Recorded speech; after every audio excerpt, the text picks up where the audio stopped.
Protecting the ocean through a community is probably one of the best ways to feel not only a part of something bigger, but to really tackle the large, overwhelming task of protecting the ocean.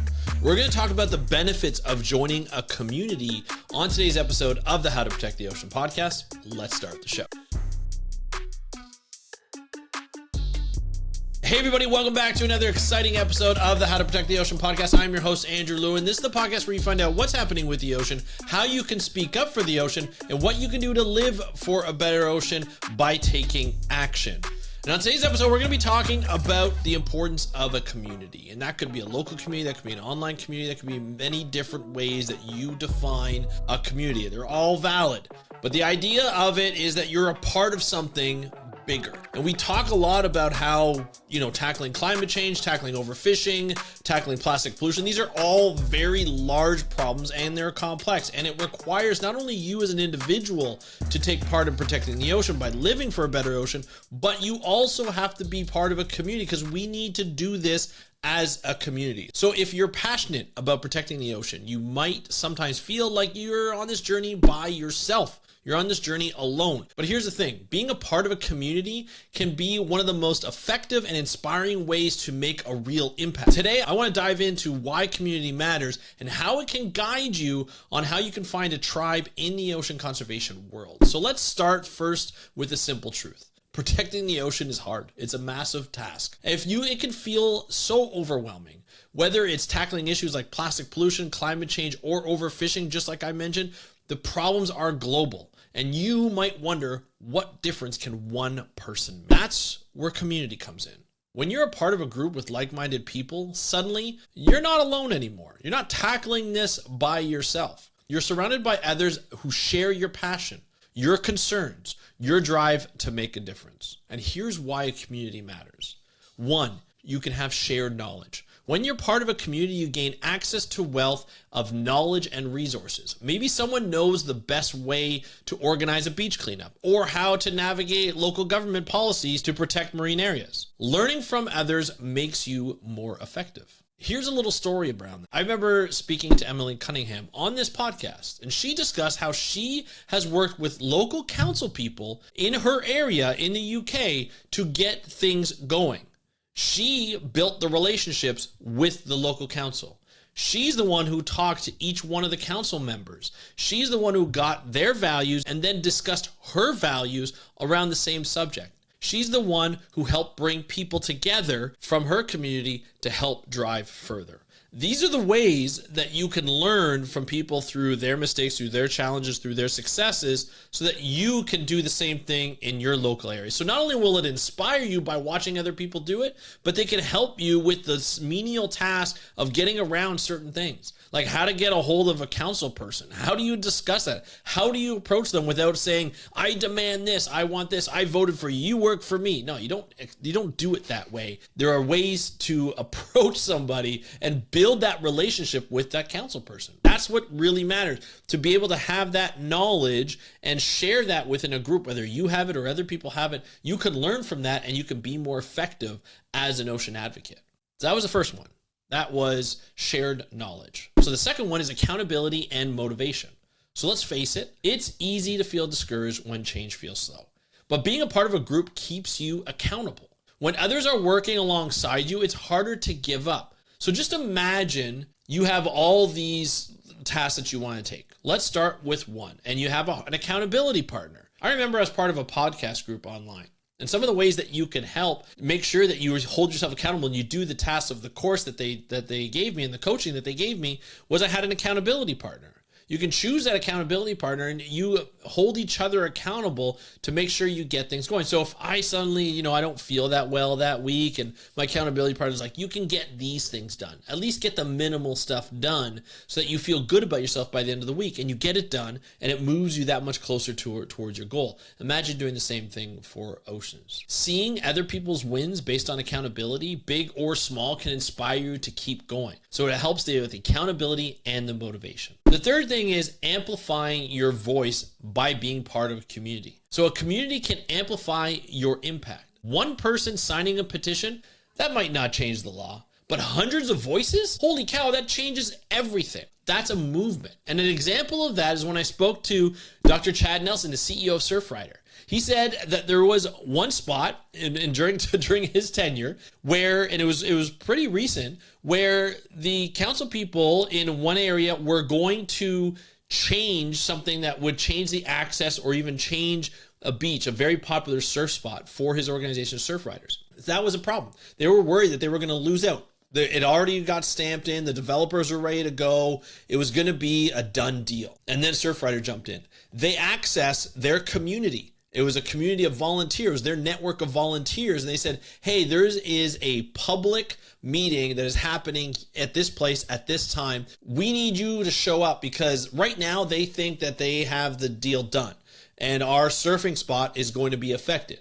But if you show up like we ask you to do and like what we want you to do, and we want us as a community to do, you can show up and protect that surf spot. They had to change the location 3 times to get a bigger venue. 500 people from Surfrider in that network of volunteers who are not only surfers, but they're beach advocates and they're just ocean advocates and they want to see this stay natural. They came out and they said to the developers, no, we don't want this. This is why. Here are our stories. You need to listen to us. That development never went through. The power of people, the power of amplifying one person's voice by showing up as a community of individuals who share the same passion, that is protecting the ocean, will help you and get things done. Whether it's a local community or an online community, it does not matter. You can amplify your voice. A community gives you strength in numbers, whether it's advocating for policies or raising awareness. And see, I've seen this. I've heard the stories from the people who've come on this podcast, from other people who haven't been guests yet, but one day will. But they've talked about these stories. I've seen it firsthand. Let's think about it. Greta Thunberg was one student who did a climate strike every Friday in Sweden. How many of us knew or could have predicted that one strike, that climate strike, would turn into a movement of hundreds of thousands, if not millions of people around the world striking on Fridays for a while because they wanted more climate action. They wanted to tell their government, not only in Sweden, but in the UK, in Canada, in New Zealand, in Australia, in India, everywhere, right? Where they could protest in South America, they would do that. They would have a strike. They would walk hundreds of thousands of people in each city, in each area, and they would walk for climate. That's how great it was. There was one person I know who walked on a plane because at the same time that the protest was happening, he was on a plane. He had a sign and he walked up and down the aisle and said, hey, I'm on a climate strike. I want climate action. That's the power of numbers. That's what it gives it. And it's amazing how much work has been done by governments because of those strikes, because of those movements. Whether it's a local government, a state government, a provincial, wherever you're from, or a federal government, the tune of climate change, that term has gone from denial to figuring out what the action might be. Now, let's be honest, we may not agree on every action. Every country is different, but we know action needs to be taken. It's just a matter of how fast and how much will be done, right? That's the big problem with governments right now. But it's being done because of that movement. People shared ideas, whether it be one person, 2 people, or a community, organized events, and support each other when the going got tough. Let's be honest, Greta Thunberg did not have an easy life going through this. She was mocked, she was insulted, she was yelled at, and she was all a teenager while doing this. That's a very difficult life to go through. But she had one thing. She wanted climate action. She wanted to inspire. She turned from doing it herself as an individual to inspiring hundreds of thousands, if not millions of people to doing it, to taking those strikes, to taking that action to say, hey, you know what? If a 16-year-old could tell a prime minister, a president, they're not doing enough and get angry at them, we could do the same thing.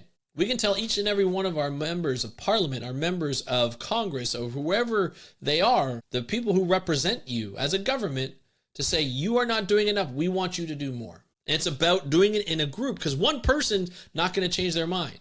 If you're in a democracy, it's the power of the popular vote, the power of the majority, right? If we can get the majority to say that we need ocean conservation, we need climate action, we need to reduce overfishing and eliminate overfishing, we need to eliminate and reduce plastic pollution, that's how you do it. And it's not just what you can do for the community. It's what you can bring to the table. When you join a community, whether it be on Facebook, whether it be on a WhatsApp group or a Slack group or whatever that might be, don't just join it for the sake of joining it. Join it with a purpose. Join it because a community matters to you. You want to bring value to the community as much as you want to get the value out of that community. You've probably heard that before in anything that you've talked about. You get what you put into it. And so you can do that with the community. For example, I work out at CrossFit. I'm horrible at it, but I enjoy it. I really enjoy working as a community and going to a gym. Community matters. Who I work out with are the people that motivate me to come each and every day, right? That I go work out. I don't work out every day. That would be killer for me. But I go, every time I go, I look forward to seeing the people. I look forward to working out with people that will push me, that will motivate me, that I can somewhat compete with. Don't tell them I'm competing, but I always look at what they do and it kind of drives me, right? But the value that I bring is I encourage other people. I support other people, whether they're better than me or they're not as good as me or whatever. We finish first or finish last. It doesn't matter. I support everybody. I'm cheering people on as I'm working out. If I have a breath, I'm after, we're done. We all give each other, knuckles and be like, hey, good job, good job. That's how we build that community. But at one point I lost my community. The gym that I was a part of, it shut down for whatever reason. We moved over to another gym. It was a different gym. We tried our best to make it like the community that we had before because we had a really good community at the original gym. And we just couldn't feel it there, right? We just couldn't feel it. And I don't know if it was just the abruptness of the move or we moved to a larger gym. So it was a larger community. We just couldn't find our place. But I had a crew of like people who worked out at, 6 o'clock in the morning. And that's a special crew. Not everybody can work out at 6 o'clock in the morning, but we're all in the same age group and we all had kids and we're all trying to go through the same challenges and successes in life and that kind of stuff. And we had a really good friendship group. We would, hang out afterwards and at night and stuff like that. It was fun. But then at that group, like that gym, we just didn't have that community feel. We weren't happy there. And we eventually went back to the place where our original gym was, but it was a different name gym, run differently by a different person.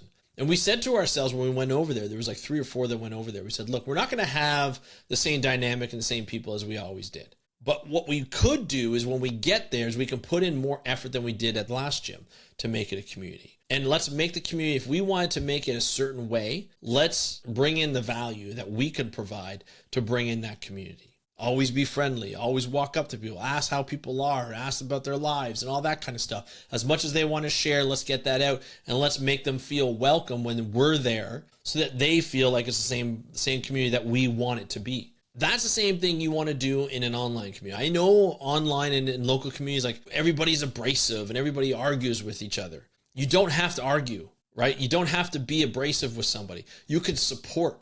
Man, what an idea. Imagine going into an online group and you support people, right? You help them out or you say, good job. Hey, that really inspires me to do something. I don't know what. Can you help me out? Right? And people will be thoughtful. People will be happy. And I think that's the key, right? So the question is like, now I've made a case like, hey, let's be part of a community. Government right now in North America, probably not going to help. I'm not familiar too much with Mexican government, but I know US and Canada, we see it all the time. The next administration for the US, not going to be a help for environment. The next government for Canada in a year or so, probably not going to be helpful for the environment. The community is going to be the place where you need to be. So how do you find your ocean conservation community, especially if you live inland, right? Like there's not an ocean around, you may not have that. But the first thing is you start local. Look for organizations, clubs, events near your area. Any kind of beach cleanups, educational programs, any volunteer opportunities are great places to meet like-minded people. So just start local. Get out of the house, get out of your apartment, get out wherever you live, and start going into places where you look at like a surf ride or a trout unlimited or something local. Right. And if they offer something where you can volunteer in person, say, hey, I want to volunteer in person. I want to meet other people, other volunteers. I'd be happy to work a certain amount of hours a week or a month, and I'd be happy to go out there. So that helps too. Go online. Social media and forums are full of groups focused on ocean conservation. So join Facebook groups, follow activists on Instagram, or participate in online discussions. When you participate, remember, you want to bring as much value as you want to get out of it. Right? So if you have expertise or you have some kind of knowledge or experience, share that experience when it's necessary. Right? And I'll talk about the online group in just a sec. Be proactive. right? Don't wait for the perfect opportunity to come to you. Reach out, ask questions, and put yourself out there. The ocean needs your voice. It is imperative that we provide value quickly, that we join groups that are effective quickly. And you must be able to recognize whether this group is going to be effective or they just want to argue all the time. There are a lot of Facebook groups out there that just argue all the time. They're dominated by one or two people around. You want to make sure that everybody has a voice. You want to make sure that maybe they meet online virtually or on a regular basis, or they ask from you personally. Say, hey, what are your thoughts about this? Or provide content, fairly regularly, right? I think it's really important. I think it's important that we're able to get our voices out there from everybody, listen, and then provide constructive feedback, but not just get involved in arguments. Here's the bottom line. Protecting the ocean is not something that you can do alone. It takes a community. None of us can do it alone. It takes a community, a network of people united by their love for the ocean and their determination to protect it. So when you find your community, you'll find more than just support. You'll find purpose. You'll find strength and inspiration to keep going, even when the challenges feel overwhelming. And I'm going to guarantee you the challenges are going to feel very overwhelming, but we can persist through those. If you're listening to this and you haven't found a community yet, I encourage you to start looking. And better yet, I've been talking about this for the last 6 months, and I've been talking about creating an online community myself. Right, I've started Facebook communities before. I have one for marine science and conservation careers. I had one for Speak Up for Blue, like the podcast, like this podcast. But in reality, I've got another one brewing, and it's going to be released at the end of January. It's an online community where it's supportive, where we're going to help guide you to become a better advocate for the ocean, more knowledgeable on the ocean, and be able to act to live for a better ocean by taking the actions that you need to take. That could be purchasing products, that could be doing services, connecting with the ocean, right? Being part of workshops, being together as a community and interacting with each other. So if you are interested in being part of this community, we'll release the name and I have other people involved as well. It's not just me, okay? It's this new venture that I'm a part of. I want you to go to speakupforblue.com/community. That's speakupforblue.com/community to sign up and be on the wait list for the first people to come in to this community. This is a chance for you to shape the community that you want to be in. This is a chance to be one of the first to be part of this community.